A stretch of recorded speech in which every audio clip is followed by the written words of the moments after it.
ചാണക്യന്റെ നാടാണ് ബീഹാർ. ഇന്ത്യൻ രാഷ്ട്രീയത്തിന്റെ ലബോറട്ടറി എന്നാണ് അവിടം അറിയപ്പെടുന്നത്. സഖ്യങ്ങൾ രൂപപ്പെടുകയും തകരുകയും ചെയ്യുന്നത് സാധാരണമാണ്. ദേശീയ രാഷ്ട്രീയത്തിൽ വലിയ സ്വാധീനം ചെലുത്തുന്ന പുതിയ രാഷ്ട്രീയ പരീക്ഷണങ്ങൾക്കും ആശയങ്ങൾക്കും ബീഹാർ വേദിയാകാറുണ്ട്. ഇത് ഇന്ത്യയിലെ രാഷ്ട്രീയ പ്രവണതകളുടെ ഒരു സൂചികയായി പലപ്പോഴും കണക്കാക്കപ്പെടുന്നു. അതുകൊണ്ട് തന്നെ ബീഹാർ നിയമസഭാ തിരഞ്ഞെടുപ്പുകളും എപ്പോഴും പ്രവചനാതീതമായ സ്വഭാവം കാട്ടുന്നു. എക്സിറ്റ് പോളുകളുടെ നിയമങ്ങൾക്കും പതിവുകൾക്കും ബീഹാറിൽ പിഴവ് സംഭവിക്കുന്നു. മറ്റ് പലയിടങ്ങളിലും അവ ജനവിധിയുടെ ഒരു സൂചന നൽകാറുണ്ടെങ്കിലും ബീഹാറിൻ്റെ കാര്യത്തിൽ അവയുടെ കൃത്യത പലപ്പോഴും ചോദ്യം ചെയ്യപ്പെട്ടിട്ടുണ്ട്. 2015-ലെയും 2020-ലെയും തിരഞ്ഞെടുപ്പുകളിലെ എക്സിറ്റ് പോൾ പ്രവചനങ്ങളും യഥാർത്ഥ ഫലങ്ങളും താരതമ്യം ചെയ്താൽ ഇത് കൂടുതൽ വ്യക്തമാകും. 2015-ലെ ബീഹാർ തിരഞ്ഞെടുപ്പ് എക്സിറ്റ് പോളുകൾക്കൊരു വലിയ വെല്ലുവിളിയായിരുന്നു. അന്ന് കോൺഗ്രസ്, JDU, RJD എന്നിവ ചേർന്ന മഹാസഖ്യവും മറുവശത്ത് BJP നയിക്കുന്ന NDAയുമാണ് തിരഞ്ഞെടുപ്പിനെ നേരിട്ടത്.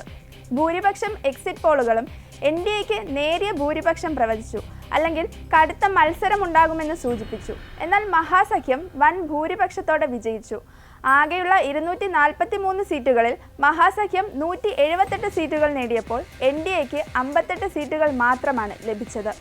2020-ലെ തിരഞ്ഞെടുപ്പുകളിലാവട്ടെ നിതീഷ് കുമാറിൻ്റെ JDU NDAയുടെ ഭാഗമായി മത്സരിച്ചപ്പോൾ കോൺഗ്രസും തേജസ്വി യാദവും ഉൾപ്പെട്ട് നയിച്ച മഹാഗഠബന്ധൻ ശക്തമായ വെല്ലുവിളി ഉയർത്തി.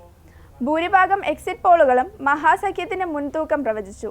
എന്നാൽ എക്സിറ്റ് പോളുകളെ ഭാഗികമായി തെറ്റിച്ചുകൊണ്ട് NDA നേരിയ ഭൂരിപക്ഷത്തിൽ അധികാരം നിലനിർത്തുകയാണ് ഉണ്ടായത്. ഇത് പോൾ പ്രവചനങ്ങളുടെ വിശ്വാസ്യതയെ ചോദ്യം ചെയ്യുന്ന ഒന്നായിരുന്നു. ബീഹാറിലെ രാഷ്ട്രീയ സാമൂഹിക സാഹചര്യങ്ങൾ 2025-ലും ഇതേപടി നിലനിൽക്കുകയാണ്. പ്രവചനങ്ങൾക്കും അപ്പുറമാണ് ആ ജനത.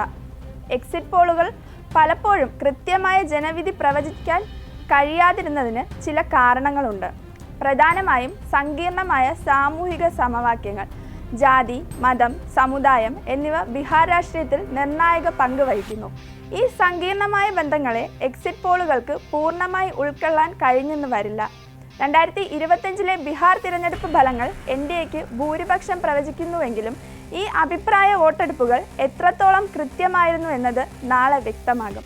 2015-ലെയും 2020-ലെയും അനുഭവങ്ങൾ വെച്ച് നോക്കുമ്പോൾ ഇപ്പോഴത്തെ പ്രവചനങ്ങൾ മാറിമറിയും.